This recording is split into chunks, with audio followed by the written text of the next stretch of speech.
ஏட்டி தமிழ் டெஸ்ட் எப்படி எழுதுன? அமராதி அக்கா காலையிலே வந்துட்டு இன்னும் சொல்லு சின்ன பொண்ணே. எப்பாடி நல்ல வேலை அந்த அக்கா வந்தாவ. நம்ம அம்மாவை கொஞ்ச நேரம் மகளிர் குழுக்கு வாங்க அங்கே வாங்க இங்கே வாங்கன்னு என்னத்தையாவது சொல்லி கூட்டிகிட்டு போயிடுவாவ. எப்போ கொஞ்ச நேரமாவது நிம்மதியாக இருக்கலாம்.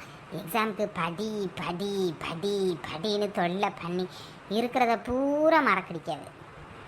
அக்கா இன்னைக்கு இந்த குழுவில் நம்ம தப்பிக்கவே முடியாதுக்கா. இன்னைக்கு எல்லாரும் அட்டண்டன்ஸ் போட்டே ஆகணுமா, இல்லைன்னா இந்த சில்பா சிட்டி இருக்கல்ல அவள் நம்மளை நல்லா போட்டு விட்டு ஃபைன் போட வச்சுருவாளாங்க. சீக்கிரம் ஒரு அரை மணி நேரத்துக்குள்ளே கிளம்பி வந்துருங்க. என்னடி இப்படி சொல்கிறேன்? என் பிள்ளைக்கு +2 படிப்பு இருக்குல்லடி, அதை விட்டுட்டு நான் எப்படி அங்கே வந்து உட்காந்துட்டு இருக்க முடியுமா? என் பிள்ளை படிப்பு தானடி எனக்கு முக்கியம். ஏம்மா அதில் நீ கவலைப்படாம நான் நல்லா படித்து நல்ல மார்க் வாங்கி உன் பேரெல்லாம் காப்பாற்றுவேன். நீ கவலையே படாத. உன்னைய நம்பி போறதுக்கு தாண்டி எனக்கு பயமாக இருக்கு. உன் தங்கச்சியை நம்பி கூட உன்னைய ஒப்படைச்சிட்டு போயிடுவேன். ஆனால் உன்னைய தனியாக விட்டுட்டு போயேன்னு மட்டும் நினைக்காத.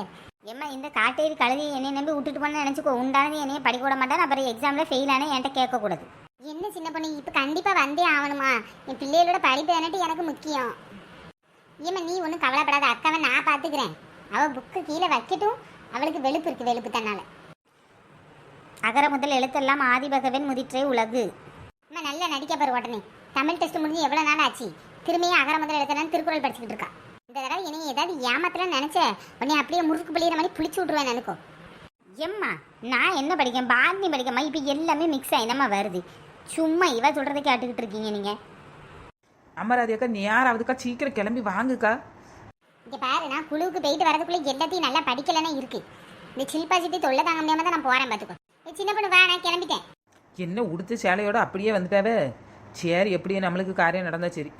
ஏக்கா என்ன கோவமான மூஞ்சோடையே வரீங்க. நல்லா சிரிச்சுக்கிட்டு சந்தோஷமாக வாங்கக்கா. குழுவுக்கு போகணும். நம்ம குழுவில் போய் நம்ம தான் தலைவிக்கு மிச்சமாக சீன் போடணும். இந்த சில்பா சிட்டி பண்ணுற வேலைக்கு நானே கடுப்பில் போய்கிட்டு இருக்கேன். நீ வேற என்ன அடுப்புக்குள்ளே தள்ளிடுறதா? அதான் அமராவதி அக்கா ஒரே அடுப்பு கடுப்புன்னுட்டு போங்க. 1 மணி நேரத்திற்கு பிறகு ஏட்டி அம்மா போய் 1 மணி நேரம் ஆகுது. இன்னும் இந்த ஒரு பக்கத்தை படிச்சு முடிக்கலையேட்டி. நல்ல ஏமாத்து கல்வி. ஒன்றுமே படிக்காமல் இருந்து அப்படியே முட்டை மார்க் வாங்குறதுக்கு பார்த்துக்கிட்டு இருக்கியேட்டி. இந்த தடவை மட்டும் நான் ஸ்கூல் ஃபஸ்ட்டு வாங்கலைன்னு நினச்சிக்கோ. என் பேரை நான் மாற்றிடுவேன்.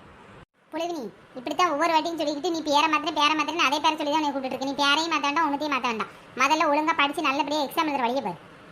இப்படி நம்மளுக்கு கேவலப்படுத்துது. சின்னது நண்டு சுண்டு எல்லாம் நம்மளுக்கு கேவலப்படுத்துது. படிப்புங்கிறது என் மண்டையில் ஏறி தொலைவனான்ங்குது. சரி எட்டி அவன் என்னட்டி நல்லா படித்தாலுட்டி கிழிஞ்சது போங்க. அவன் என்னைக்கு படித்தா உட்காந்துக்கிட்டே இருக்கா. இம்மா நான் நல்லா தான் படிச்சுட்டு இருக்கேன். வேலையை மட்டும் பார்க்க சொல்லுங்கள். அப்படியே நின்று சூப்பர்வைசர் பண்ணி பெரிய ஆள் சூப்பர்வைஸ் பண்ணிக்கிட்டு இருப்பான். இதில் போக சொல்லுங்கள், நான் நல்லா படிக்கேன். எடி போயேன் தொலையான்ட்டி போடி. எம்மா அதுக்குள்ளே நீங்கள் தான் என்னையை பார்க்க சொல்லிட்டு இருந்தீங்க, அதுக்குள்ளே இப்படி சொல்லிட்டுறீங்க. நான் போகிறேன் ஒழுங்கா. அம்மா அங்கே ஏதோ குழுவில் உள்ள கோவத்தை நம்மள்கிட்ட வந்து காமிச்சிட்டு இருக்காரு. நல்லதுக்கே காலம் இல்லை. இந்த சில்பா சிட்டிக்கு வர ரொம்ப ஆட்டை கூடிக்கிட்டே போகுது. என்னைக்கு அந்த ஆட்டை குதிரை வலை பிடிச்சி அதுக்கப்புறம் அப்போ தான் நிம்மதியாக இருப்பேன்.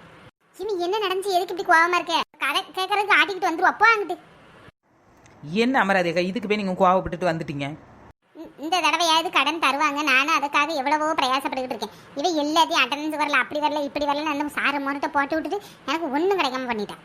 ஷோ நீங்கள் வேறு அப்படிலாம் பண்ண முடியாது. நான் பேசிட்டு உங்களுக்கு எல்லாம் ரெடி பண்ணி விட்டுட்டு வந்துட்டேன். ஏம்மா இதுக்கு நான் கோவப்பட்டியா? எம்மா இதுக்கு போய் கோவப்படாதம்மா. இப்போ உங்கள் 2 நான் பதில் கடனோட இப்போ படிக்கிற வேலையை பாருங்க. நல்ல வாய் பார்க்க வந்துட்டாங்க.